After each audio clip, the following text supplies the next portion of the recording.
Oke teman-teman, balik lagi di Les Family Channel dengan saya dan Kak Maria. Tadi kita udah teman-teman yang eh, mau ikutin ceritanya, balik lagi ke sesi yang satu, sesi yang dua, dan sesi yang ketiga biar bisa dapat gambaran secara menyeluruh ya. Nah ini kita sesi yang keempat, sesi yang paling ditunggu-tunggu. Kira-kira eh, tips sebelumnya itu untuk orang yang udah belum kena diabetes. Nah sekarang orang yang udah terkena diabetes, pola makannya seperti apa sih Kak Maria? Ya, Ya. gini ya, kita prinsipnya adalah makan adalah harus terdiri dari 3. 1 Oke. karbohidrat, 2 Karbohidrat, protein, protein, 3 lemak. lemak. Ya. Oke. Sekarang karbohidrat. Sekarang kalau orang yang terkena diabetes ya, saya dengan pola baru saya mau sharing sama teman-teman yang terkena diabetes itu bisa sembuh ya, bisa sembuh. Wow. Nah, Bisa saya yakinkan karena saya sudah alami dan saya sudah melewati itu. Artinya karbohidrat yang kita makan berbeda. Jadi kita adalah pantangannya boleh dicatat nih teman-teman. 1 ya, kita tidak boleh makan gula apapun itu.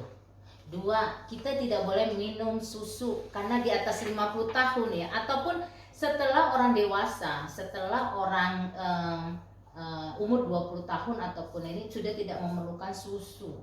Baik itu susu dibilang apa? Susu kalsium tinggi apa tidak. Susu dan turunan susu tidak lagi kita boleh ya, itu pantangan untuk orang diabetes. Turunan susu itu mentega, yogurt, keju, itu tidak boleh lagi. Itu nggak dibutuhkan lagi bagi tubuh kita ya.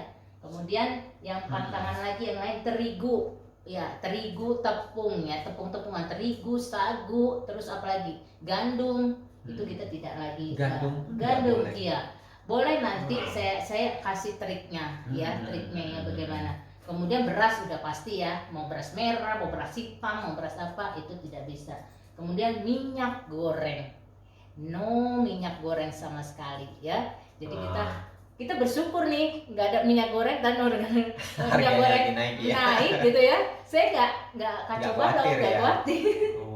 Kemudian terakhir adalah pati ya. Pati itu seperti ya tepung-tepungan, terus pati itu seperti umbi-umbian juga, tapi itu pertama umbi-umbian juga, itu kita harus hindari ya. Itu karbo ataupun makanan yang harus dihindari. Tadi kan saya katakan adalah makan kita harus terdiri dari 3, adalah karbohidrat, protein, lemak ya. Karbo yang kita yang saya ambil itu dari 1 ini, selada nih. Selada ini sangat baik untuk kita melakukan kegiatan karbo yang sangat tinggi ya. Benar, selada ini saya makan, kita makan mentah. Jadi kita makan seperti, nanti saya kasih contoh cara makannya. Jadi selada, tomat, timun ini sebagai pengganti kita makan nasi.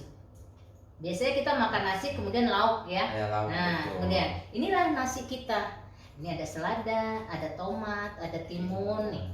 Selada, tomat, timun, ini adalah menu. Ini seperti ini menu wajib pagi, siang, malam kita pakai. Kalau malam tidak mau pakai ini nggak apa-apa, dengan sayur saja. Jadi menu kita karbonya ini sangat banyak karbonya. Kalau tidak ada selada bisa diganti dengan brokoli. Ya, brokoli tapi dikukus ya, dikukus sebentar. Ya. Kentang itu boleh nggak sih Kak Maria? Kentang itu kan umbi-umbian ya, termasuk karbonya tinggi. Karena aktivitas saya hanya di kantor, ibaratnya saya bukan olahragawan. Ya, saya bukan yang bekerja sampai mengangkat-angkat, tidak itu. Jadi saya aktivitasnya tinggi. Jadi itu nggak perlu lagi. Iya, kalau misalnya masih boleh makan kentang? Nggak boleh. Nggak boleh. Kentang, umbi-umbian nggak bisa. Tapi untuk yang tidak diabetes boleh, yang tidak diabetes seperti saya ya, itu boleh. Jadi makan karbohidrat. Kemudian protein, dapat protein dari mana? Tempe itu protein ya. Ayam, tapi ayamnya tidak boleh ayam boiler. Ayam itu tidak bisa. Ayam kampung ya. Ayam kampung itu bagus sekali. Maksudnya ya tidak, lemaknya itu tidak tinggi gitu ya, dan dia konsumsinya juga rumput-rumputan dan juga tidak disuntik ya, itu ayam kampung. Kemudian telur apa aja, mau telur ayam kampung, bebek boleh, bagus. Kemudian kacang-kacangan, jadi kita makan kacang-kacangan apa aja, misalnya bumbu gado-gado pun itu termasuk kacang-kacangan, itu adalah protein juga, masih boleh. Kemudian nah ini ikan ya, ikannya sih sebaiknya tidak, kan tadi saya tidak boleh pakai digoreng ya, minyak. Jadi semuanya itu dipepes, ditim, dibuat woku ya kan, masak woku ataupun masak yang semuanya itu dibakar ya. Dibakarnya tapi pakai daun gitu ya, jangan pakai teflon langsung gitu, dibakar pakai daun dulu, lapisin untuk ini, kemudian dibuat apa, seperti pepes ya, seperti itu. Jadi tidak ada dikukus, jadi di sup ya, dengan menu-menu ada nih bukunya, ada macam-macam resep masakan tanpa rafinasi, tanpa minyak, itu semuanya ada, itu macam-macam.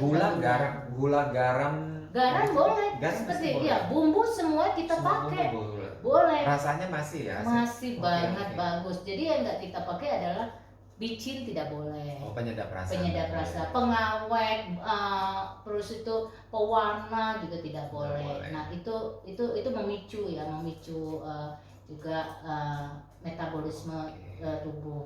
Kemudian satu lagi lemak, ya.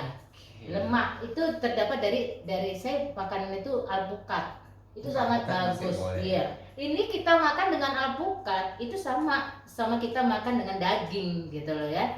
Dan iya. Hanya memang mindsetnya. Iya. Ini gua makan model kayak ini bukan daging gitu ya. Benar-benar itu daging ya.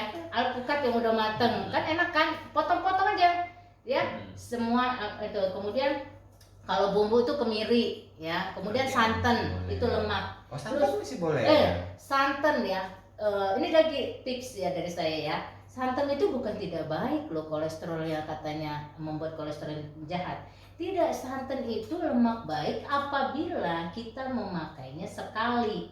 Ya, misalnya kamu beli santan kelapa, tapi dari kelapa ya, bukan santan yang sudah dikemas, itu nggak baik ya. Nggak boleh kemasan ya, saya nggak nemu. Jadi kelapa kamu blender, kamu peres airnya ya, masukkan di dalam kantong kecil-kecil, sekali masak, misalnya mau masak apa? Ambil secukupnya. Misalnya mau masak ikan apa tuh, pakai santan ya kan, ikan pakai santan boleh, tapi udah itu jangan dipanaskan lagi, diangetin lagi untuk besoknya lagi besok. Jadi sekali masak makan. Berbeda loh, berbeda rasanya. Benar. Karena kalau santan dimasak lagi nanti minyaknya keluar, nanti menjadi minyak, jadi apa ya, lemak jenuh. Itu yang menyebabkan kolesterol. Tapi kalau mau makan santan dengan langsung dimakan kemudian dimasak kemudian kita habis, itu nggak salah, bagus. Itu ada lemak yang kita butuhkan. Selain lemak tadi adalah ikan laut. Tadi ikan juga ada termasuk ya protein ya. Tapi ikan laut itu sangat lemak ya, misalnya ikan yang kakap laut itu. Pokoknya ikan yang dari laut itu bagus banget untuk tulang juga, itu lemak. Jadi tetap saya makan tetap aja dengan porsi yang satu lauk ya kan, yang dimasak, dianjurkan lah makanannya. Iya. Terus satu, sempurna. iya betul. Satu adalah sayur yang sudah matang juga.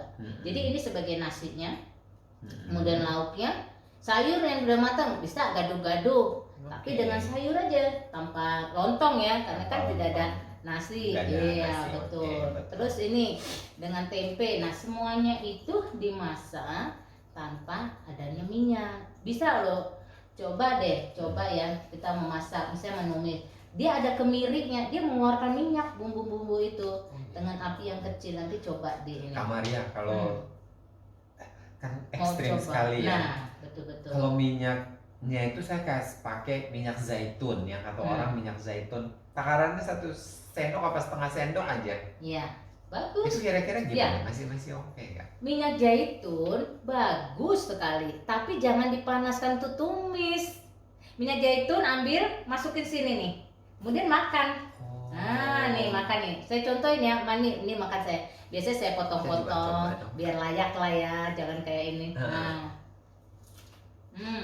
ini nasi saya. Terus saya makan ikan, kemudian makan sayur. Sayurnya boleh macam-macam lah sekarang. Mau capcay juga boleh. Sayur capcay tanpa minyak ya, Tanpa masaknya. Terus tuh mau sayur bening, sayur sup, sayur apa? Sayur Pokoknya asam. semua lauk masih boleh lah. Nih, ini enak banget. Lama-lama enak banget. Ini udah makan. Jadi makan ini seperti kita makan nasi, ya. Terus makan tomat. Tomat itu sangat penting banget untuk imun tubuh. Sejak saya makan pola ini, apa bedanya? Ya, Saya nggak pernah. perubahan apa aja sih yang Kak Maria alamin? Misalnya, yang pasti berat badan udah pasti turun, turun. karena beda banget dari 82 ke sekarang udah lebih ideal. 52, 55, Oke, udah 53. ideal. Selain itu apa aja dari berat badan? Kalau seperti ini kita jangan lihat itu diet ya, jangan. Tapi kita lebih fokus kita sehat, itu aja. Kita sehat. Berarti mindsetnya memang harus Mindsetnya bisa, harus gue harus sehat nih. Sehat aja, bukan gue harus menurunkan berat badan. Itu adalah efek turun lo berat badan, turun lo ini kulit jadi bagus. Semua mengikuti ya setelah Rambut ya kita. nih, rambut tuh dulu saya botak banget, serius deh. Kalau saya nih botak banget, tapi ini tumbuh nih. Seperti kayak kita bayi tuh tumbuh lagi gitu ya, kecil-kecil gitu gatal. Nih makan tomat, ya ini tomat cherry kebetulan. Bisa tomat biasa, satu potong-potong makan. Makan timun. Oke, berarti perubahannya itu pokoknya dari pola makan, semua itu akhirnya mengikuti. Kulitnya lebih bagus, berat badan udah pasti turun, mengikuti untuk ideal, lebih sehat pula. Benar nggak sih Kak Maria sekarang emang benar-benar lepas obat, lepas insulin? Saya penasaran dari mulut Kak Maria sendiri. Awalnya saya juga nggak percaya. 4 tahun yang lalu setelah saya makan ini, ya kita harus komitmen, kita mau sehat. Jadi kita memang tidak semudah balik tangan nih, gua habis nasi, gua makan ini, nggak semudah. Awalnya sulit banget. Aduh, apalagi saya ini orangnya yang nggak suka makanan mentah, nggak suka, jujur. Dulu saya nggak suka makan namanya sayur mentah, lalap-lalapan. Saya bukan orang Sunda-Sundaan gitu loh. Saya makannya orang Batak, daging yang berminyak, terus ikan yang bergoreng gitu kan. Enggak. Awalnya susah. Tapi setelah saya makan pola ini, itu apa yang saya dapat? Kepala saya tuh nggak pusing lagi, badan saya tuh kuat, kemudian nggak lemas, itu loh. Jadi efeknya itu sangat berbeda banget dengan sekarang gitu loh. Dengan yang dari dulu saya udah nyuntik, udah ke dokter, udah ini juga, udah mengikuti lah semuanya. Kemudian saya berbalik seperti ini. Kemudian tahu, memang sih tidak langsung ya, koleksi ya. Kita sebulan itu saya turun 2 kilo. Memang turun berat badan itu maksimal 2 kilo per bulan ya. Jangan sampai kita drop sekali ekstrim. Terus saya tidak, waktu saya pertama kali tidak makan lagi obat jantung, terus tidak lagi insulin, saya berani karena saya udah dipastikan ya, maksudnya memastikan diri saya harus berani gitu. Tadinya saya juga ragu-ragu kan, aduh saya lemes nggak ya, terus saya pusing nggak ya, saya kelaparan nggak. Ternyata tidak loh, tidak lapar bener. Saya juga ini, tapi makannya secukupnya ya, jangan dikit-dikit. Ini selada ini 200 gram. 200 gram sekali makannya. Tomatnya 1 cukup, yang gede ya. Kalau yang kayak gini ya 5 lah atau 3. Terus timunnya 1 yang gede. Boleh 2, boleh 2. Oke. Terus nggak lapar. Bener, ini mengenyangkan. Saya juga awalnya aduh kenyang nggak ya makan begitu. Tapi tetap makan lauk yang dimasak, ikan, terus sayur matang juga kita makan. Jadi supaya kita tidak kekurangan juga ini dehidrasi misalnya atau apa, Kalau kita kombinasiin gini, mudahnya. Kalau kita lauknya itu kering, misalnya di apa ya, di tim gitu ya, agak kering. Kita masak sayurnya yang basah, berkuah gitu. Jadi kan ada selera gitu ya. Masak nasi uduk yang berkuah banyak banget macamnya. Yang penting tanpa minyak saja, tanpa ini. Jadi kita harus setting menu seminggu sekali. Itu setiap harinya nggak boleh sama. Setiap hari nggak boleh sama. Saya ada contoh ya. Tapi selada sama timun tomat setiap Iya, hari makan wajib. karena itu pengganti nasi ya. Saya ada contoh kalau menu 1 minggu misalnya ya. Misalnya sehari, ini saya kalau ke dokter itu kita harus buat nih. Senin, Selasa, Rabu, Kamis, Jumat, Sabtu, Minggu. Menunya apa aja. Terus kegiatannya apa aja. Misalnya sepeda atau renang atau apa ya. Terus minumnya apa. Pagi sama siang boleh menunya sama karena kita masak sekali udahlah kita bawa ya. Nah kalau malam kita masak lagi yang baru. Nah kalau nggak mau masak lagi ya kita makan aja seperti ini. Tapi masak tetap yang baru gitu ya. Jadi yang pagi sama. Jadi dari hari Senin, Selasa, Rabu, Kamis, Jumat, Sabtu, Minggu itu nggak boleh sama menunya. Misalnya ditentuin aja makan ayam itu hari apa. Nah, mau nanti di ayamnya diapain? Kita kan ayam itu maunya hari Sabtu. Nah kita buat nih ayam woku, ayam panggang, ayam. Oke, Kak Maria. Kalau lihat seperti ini kan udah panjang waktunya ya. Mungkin udah biasa. Tips dari Kak Maria biar kita nggak bosan. Dari awal yang pasti mindset.